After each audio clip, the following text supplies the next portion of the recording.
Good evening. Tonight, I'm going to tell you another strange and unusual story of the unexplainable which lies behind the veil.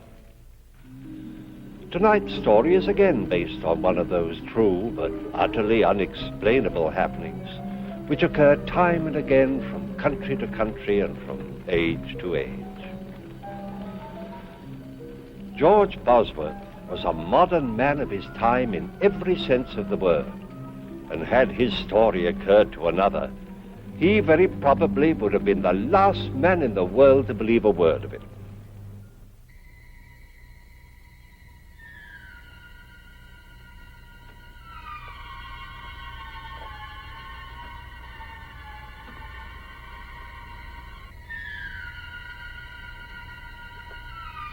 Hart Bosworth had had a busy day, and now, as the last customer left his shop, he prepared to close for the night.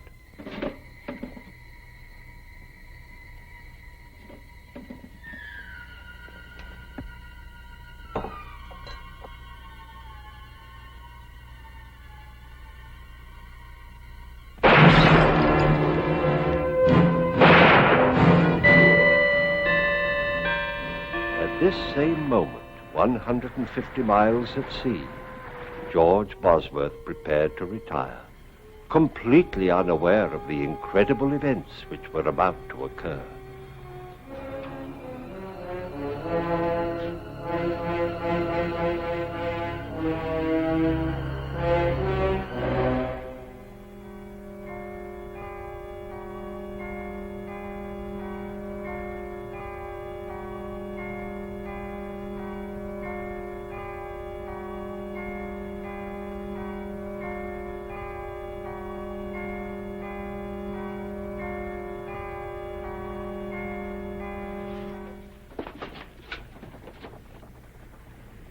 Captain!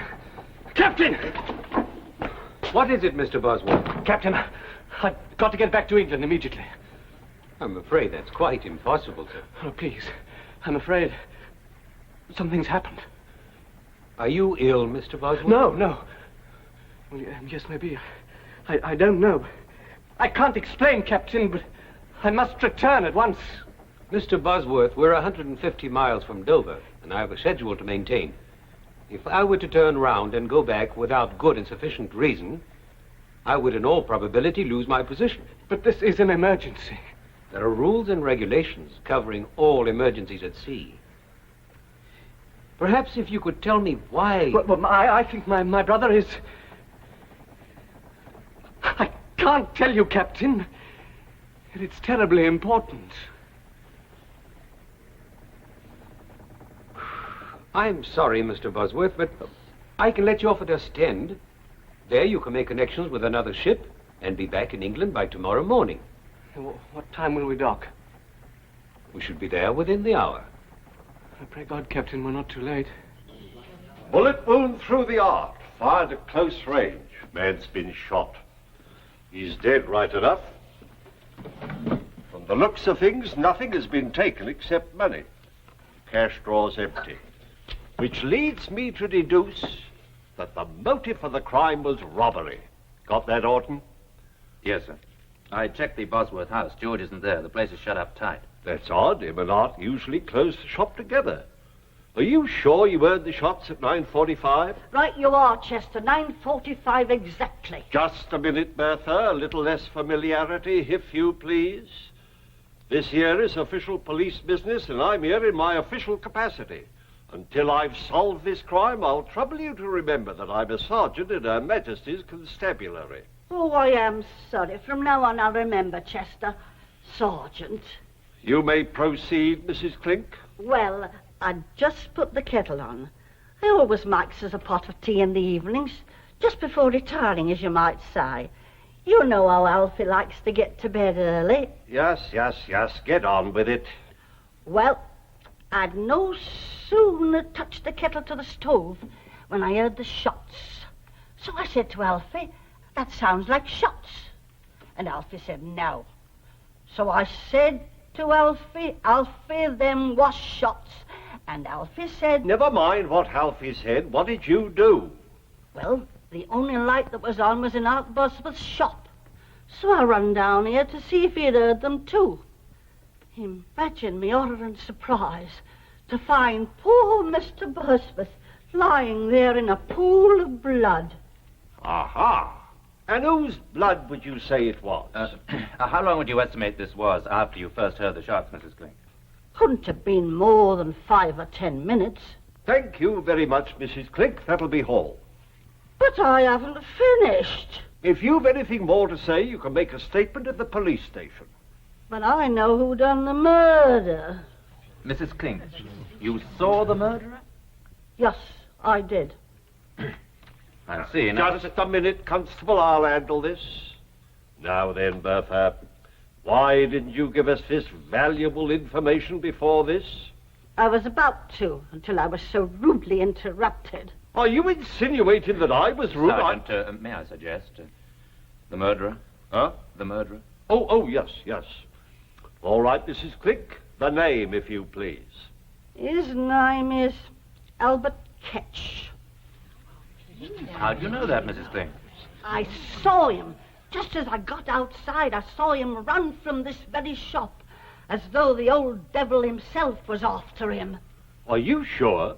My sight's as good as yours, Chester Wilmore. Sergeant, shall I round him up? Why, yes, Constable, do that. And see if you can find out what become of George Bosworth. Why not ask Mrs. Clink, sir? I'm sure I don't know, Constable. But why not ask Miss Julie Westcott? She's his fiancée. She ought to know. I'll do that, Mrs. Clink. All right, now, off with you. Home, all of you, if you please. This here shop will be closed till further notice. Move along, please. Now then, Albert, why don't you confess and save us all a lot of trouble? All nice and tidy, eh? Because I didn't shoot Art Bosworth, that's why. Aha! How do you know he was shot? You told me. Oh. What were you doing in the apothecary shop at that time? Oh, I was there to collect a debt what was owed me. What was the debt for? Well, you see, I do a bit of carpenter work in my spare time, being handy with my tools, as you might say. And I built a set of shelves for Mr. Bosworth several weeks ago. And it took you several weeks to get paid? Well, there was a slight misunderstanding between us, as you might call it. Aha! That don't mean I killed him. What was the cause of this misunderstanding? While I was building the shelves, a case of his medicines got broke. Bosworth got terrible excited. Claimed I'd done it careless like. Said they was worth more than the shelves and he wouldn't pay me. And so you killed him. That's not true. I don't even own a gun. A likely story. Why, I wouldn't be surprised if you wasn't doing a bit of poaching in your spare time. Oh, it's a nasty thing to say. Poaching's a very serious offence. I've a mind to enter charges against you. Sergeant, this man's being charged with murder, not with poaching. You hear that, Albert? The constable's right. Murder's the charge. Don't you try to throw us off the track with all this talk about poaching. Now, why don't you be a good fellow and confess and save us all this trouble? Now, look here, Sergeant. I'd like to help you, really I would. But you know I'm not the kind of man who'd kill a chap in cold blood. Albert Ketch, you're making it very hard for us. Very well. If you won't cooperate, we'll have to drag it out of you. Start all over again.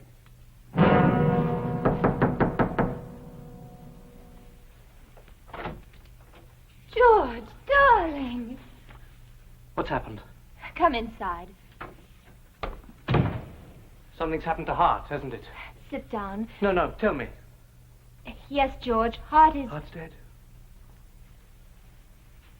Too late. I'm too late. George, you were on your way to France. How did you get back so quickly? I had a feeling something was wrong. Who shot him? Who told you he was shot? Do they know who did it? The police have arrested Albert Ketch. Albert Ketch? But he didn't do it. Darling, I know this has been a terrible shock, but you weren't here. How do you know he didn't do it? Julie, please, take me on trust for now. Albert Ketch had nothing to do with Hart's death. Darling, you're upset. why don't you lie down for a little while? I'll bring you some tea. No, no, no, please, I've got to convince the police that they're making a mistake. They've no reason to hold Albert. Darling, you asked me to trust you. I do. You know that. Can't you even tell me how you can be so certain? Julie, have I ever shown any signs of insanity? Of course not. Well, I haven't told you yet how I came back so quickly or why. I never even got to France. Because on the boat I had a vision. Of what? The whole thing. The whole thing? Yes. I saw the murder being committed.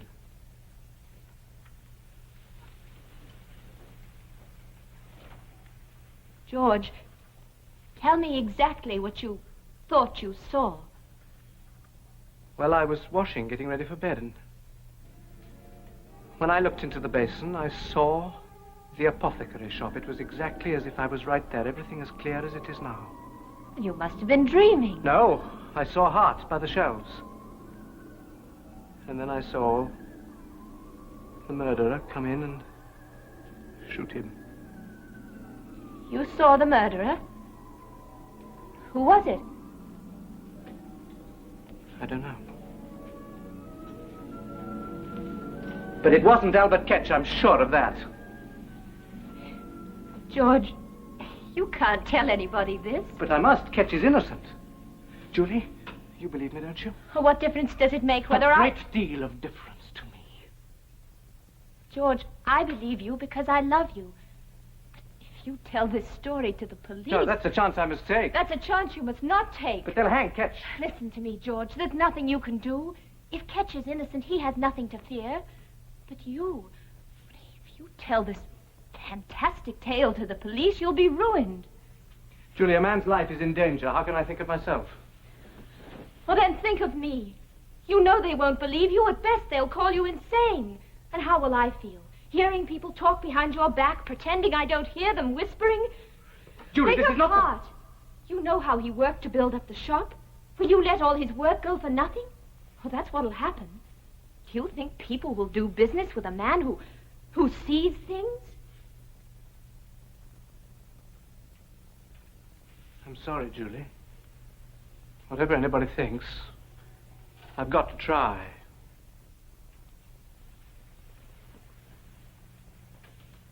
Very well, George. If you feel you must, I'll go with you. No, no, no. There's no need for you to become involved.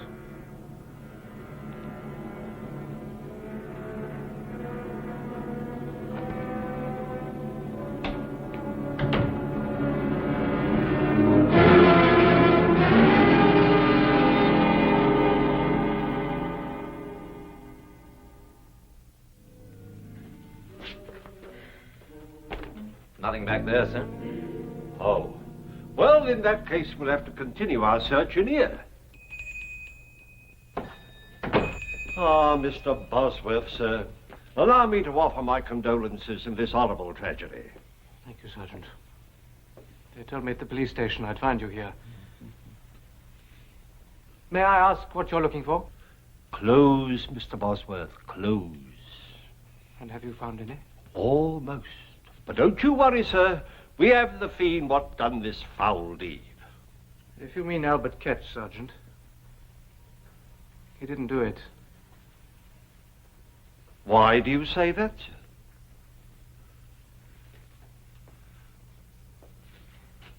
Well, I ask you again. What makes you so sure that Albert Ketch is innocent? I can't tell you, Sergeant. You'll just have to take my word for it, but Albert Ketch had nothing to do with it. That's rather a large order, Mr. Bosworth. Asking us to accept your word without anything to back it up. Mr. Bosworth, sir. I assume you can prove your whereabouts at the time of the crime? Well, yes, I can. I was on a boat on my way to France. Mr. Bosworth, who else besides yourself stands to inherit your brother's estate after his death? Why, no one. I'm the only... Just what are you driving at? Now, I'm sure the constable means no offence, sir. But let me fill you in on the facts. We have a high witness what places Albert Ketch at the scene of the crime. He had motive, he had opportunity. Sergeant, have a look here.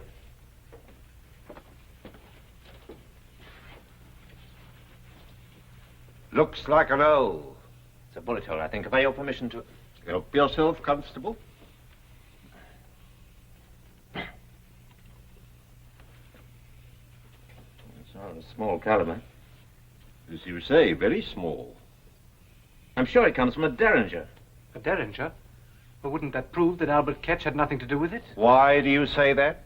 What would Ketch be doing with a little gun like that? Mr. Bosworth's right, sir. It's hard to accept the fact that Albert Ketch would be in possession of a derringer. Unless it was deliberately given to him by somebody. Now look here, Constable. So you refuse still to tell us why you think Albert Ketch is innocent? I can't tell you, Sergeant. I'll submit a possibility to you, Mr. Bosworth. I'll submit it's possible you needed money badly enough to want your brother out of the way. I submit that your insistence on Albert Ketch's innocence may very well be more than just a desire to see justice done. And what do you have to say to that, Mr. Bosworth? Nothing. Am I under arrest? Not as yet, but I shall have to ask you to remain within call.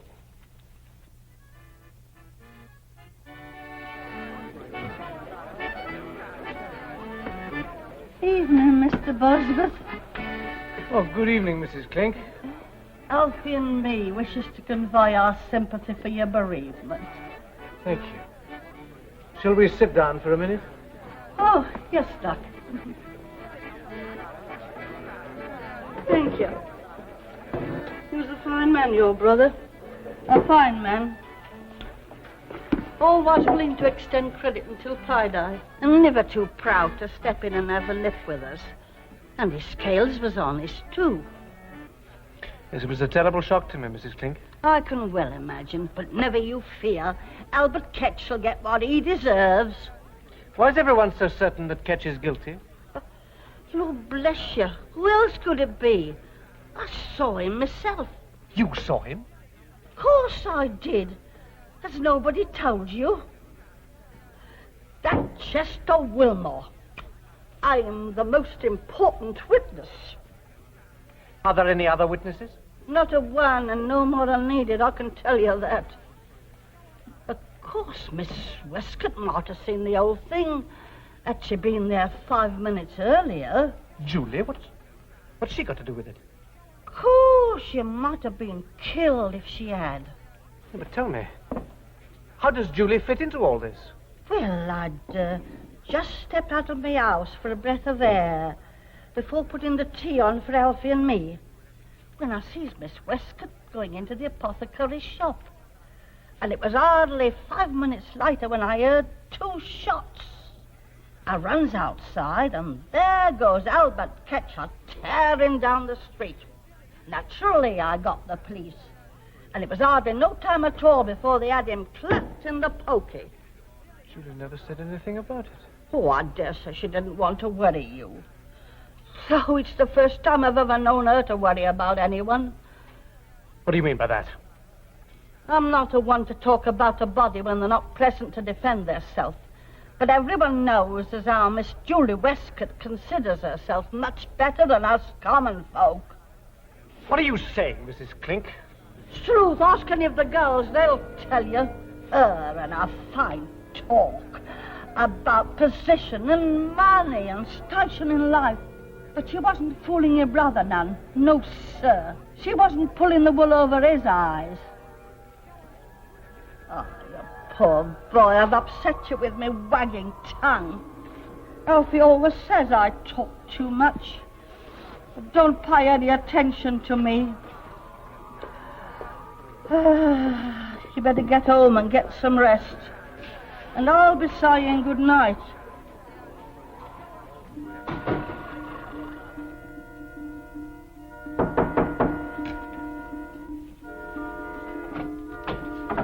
George, darling, I've been frantic. Where have you been?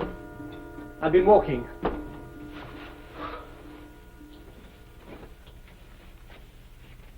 The police think I'm involved in Hart's death. George, are they mad? How can they think you had anything to do with it? They have the murderer. No, they haven't. Ketch is no more guilty than I am. Will you stop saying that? The police think he's guilty. Isn't that enough? No. Why are you so intent on seeing him hang? I'm not. I just don't like seeing you so upset, that's all. Julie, was there ever any trouble between you and Hart? Of course not. You know how fond of him I was. Except, well, he thought I was too ambitious, didn't he? Well, Hart was an old-fashioned man. He thought a woman's place was in the home. George, you know I only want what's best for you, don't you? Yes, of course. A woman needs security, a home, children, a husband she can be proud of. I know, you've been very patient. Well, not really, George. There were times during the last 5 years when I wanted to scream. When I wanted to say to Hart, why won't you pay George enough money so we can be married? He's earned it. He deserves it. But that's all over now. We can be married right away, can't we, George? Well, once a decent interval has gone by. Darling, we'll be so happy. Mrs. George Bosworth. I can't wait to see my friends' faces when I tell them. They didn't think it would happen, you know, really. They didn't think I knew they were snickering behind my back. As if I couldn't tell what they were thinking. That Julie Westcott, she isn't getting any younger. If George doesn't ask her soon, she may not get any more chances. Aren't you exaggerating just a little? Well, perhaps, just a little. Now, promise me you'll think only happy thoughts while I make us some tea.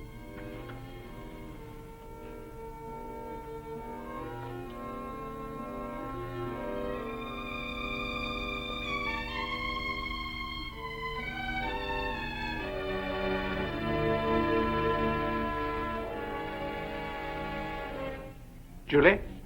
Yes, dear? About Albert Ketch.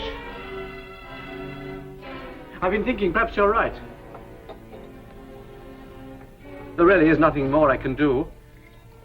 I'll see that he gets a good solicitor, of course. That's very generous of you, George. And as soon as I can, I'll put the shop up for sale. And then we'll be married and we'll move to somewhere... What's the matter? What did you say? We'll be married as soon as I can sell the shop. You can't sell it. Why not? Oh, I know how you feel, but I can't stay here where everything reminds me of Hart. You don't know how I feel. Julie, what's the matter with you? Weren't you listening to me? We live here. Our friends are here. You're an important member of the community, and I'll be your wife, George. They'll respect us. As long as we're together, what does it matter where we live? I won't have it. The shop is doing well here. We have money and position. Do you think I want to start again at the bottom? Not knowing anybody, not being anybody? I forbid it. Julie, you're losing your perspective. I welcome your help, but I must make my own decisions. Welcome my help? Well, that's funny, George. Without me, there'd be no decision for you to make. What are you saying? You've had 5 years to make a decision, but your precious brother stood in the way. Well, I made it for you. He's gone, and I won't let you throw away everything I've worked for. George, listen. I did it. For you, for both of us. How could you? Julie. I wanted you. I needed you. Hart stood between us, and I couldn't bear it any longer. But it's all over now, George. He's gone. There's just the two of us. And we'll be happy, George. You'll see. George, don't leave me. Please. I'm going to find Sergeant Wilmore. George! George!